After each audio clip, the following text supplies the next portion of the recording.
Tindakan pemutusan akses jalan yang dilakukan oleh perusahaan perkebunan kelapa sawit PT Gunung Sejahtera II Indah, GSDI, di Desa Umpang Kecamatan Arut Selatan Kabupaten Kota Waringin Barat, memicu protes warga setempat.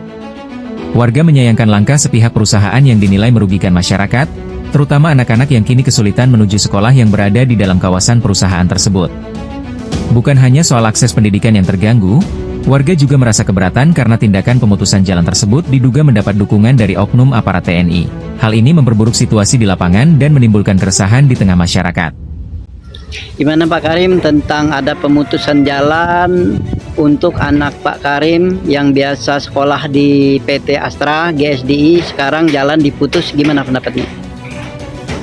Pendapat saya pribadi sebagai orang tua yang memang mengharapkan anaknya bisa mengenyam pendidikan, artinya menumpang di perusahaan, ternyata hanyalah mimpi belaka.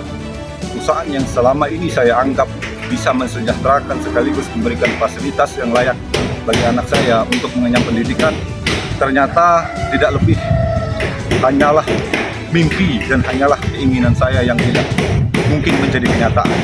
Karena perusahaan ini bagi saya pribadi bukanlah perusahaan yang intinya memberikan kesejahteraan, terutama pendidikan kepada masyarakat, melainkan hanya untuk menjadi musuh masyarakat sekaligus memberikan suatu penghalang bagi anak saya untuk mendapatkan pendidikan.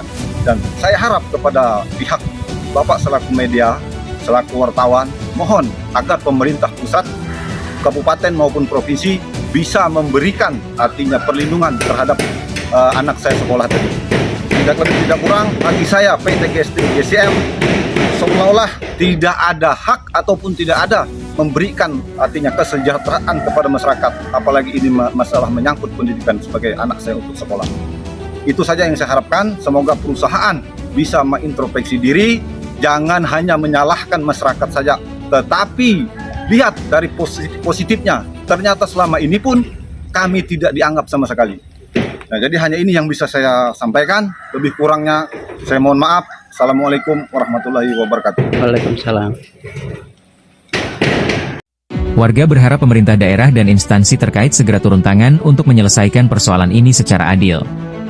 Mereka meminta agar akses jalan dibuka kembali demi kepentingan umum, khususnya pendidikan anak-anak. Sementara itu, hingga berita ini diturunkan, belum ada pernyataan resmi dari pihak perusahaan maupun aparat keamanan terkait tudingan keterlibatan dalam pemutusan jalan tersebut.